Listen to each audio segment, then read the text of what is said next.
നമസ്കാരം.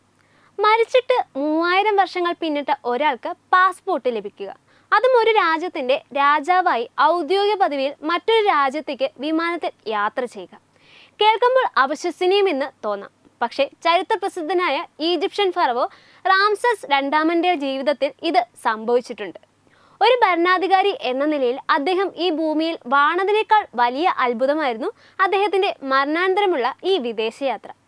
ലോകമാധ്യമങ്ങൾ ഒന്നടങ്കം ആഘോഷ ആ അപൂർവ യാത്രാ കഥ ഏതൊരു ത്രില്ലർ സിനിമയെയും വെല്ലുന്നതായിരുന്നു. BC 1304 മുതൽ 1214 വരെ ഈജിപ്ത് ഭരിച്ച ഏറ്റവും ശക്തനായ ചക്രവർത്തിയായിരുന്നു റാംസസ് രണ്ടാമൻ. 1881 രാജാക്കന്മാരുടെ താഴ്വരയിൽ നിന്നാണ് അദ്ദേഹത്തിന്റെ മമ്മി കണ്ടെടുത്തത്. വർഷങ്ങളോളം കൈറോയിലെ മ്യൂസിയത്തിൽ പ്രദർശിപ്പിച്ചിരുന്ന ഈ മമ്മിക്ക് 1970കളിൽ പെട്ടെന്ന് ഒരു മാറ്റം സംഭവിച്ചു. മമ്മിയുടെ ശരീരം നശിക്കുവാൻ തുടങ്ങിയിരുന്നു. ഫ്രഞ്ച് ഫിസിഷ്യനായ മോറിസ് ബുക്കായിയാണ് മമ്മിയിൽ അപകടകാരിയായ ഫംഗസ് ബാധിച്ചുവെന്നും അടിയന്തര ചികിത്സ നൽകിയില്ലെങ്കിൽ ഈ ചരിത്ര സ്മാരകം പൊടിഞ്ഞു പോകുമെന്നും കണ്ടെത്തിയത്. എന്നാൽ ഇതിനാവശ്യമായ ആധുനിക ലാബുകളും ചികിത്സാ സൗകര്യങ്ങളും അന്ന് ഫ്രാൻസിലായിരുന്നു ഉണ്ടായിരുന്നത്. പക്ഷെ അവിടെ ഒരു കടമ്പയുണ്ടായിരുന്നു. മരിച്ചവരായാലും ജീവനുള്ളവരായാലും ഫ്രാൻസിലേക്ക് കടക്കണമെങ്കിൽ നിയമപരമായി ഒരു പാസ്പോർട്ട് വേണം. നിയമത്തിന് മുന്നിൽ ഫറവോയും വെറും ഒരു യാത്രക്കാരൻ മാത്രം. അങ്ങനെ 1976 ഈജിപ്ഷ്യൻ സർക്കാർ ലോക ചരിത്രത്തിൽ ആദ്യമായി ഒരു മമ്മിക്ക് പാസ്പോർട്ട് അനുവദിച്ചു. ആ പാസ്പോർട്ടിലെ തൊഴിൽ എന്ന കോളത്തിൽ അവർ അഭിമാനത്തോടെ എഴുതി രാജാവ് എന്ന്.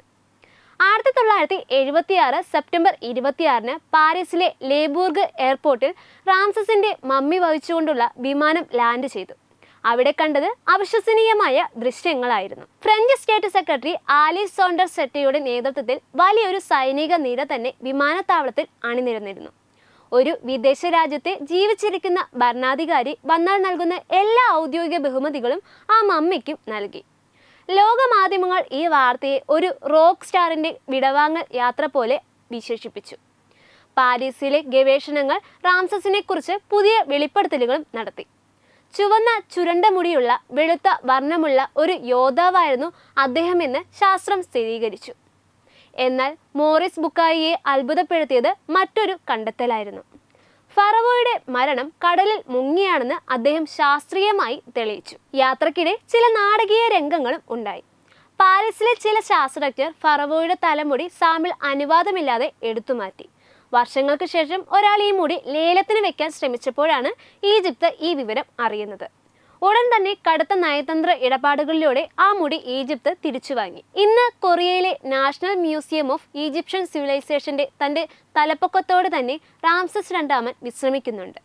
3000 വർഷം മുൻപ് മരിച്ചിട്ടും പാസ്പോർട്ടുമായി പറന്ന ഈ രാജാവിന്റെ കഥ ഇന്നും വിസ്മയമായി തുടരുകയാണ്. ന്യൂസ് ഡെസ്ക് തത്തുമൈ TV.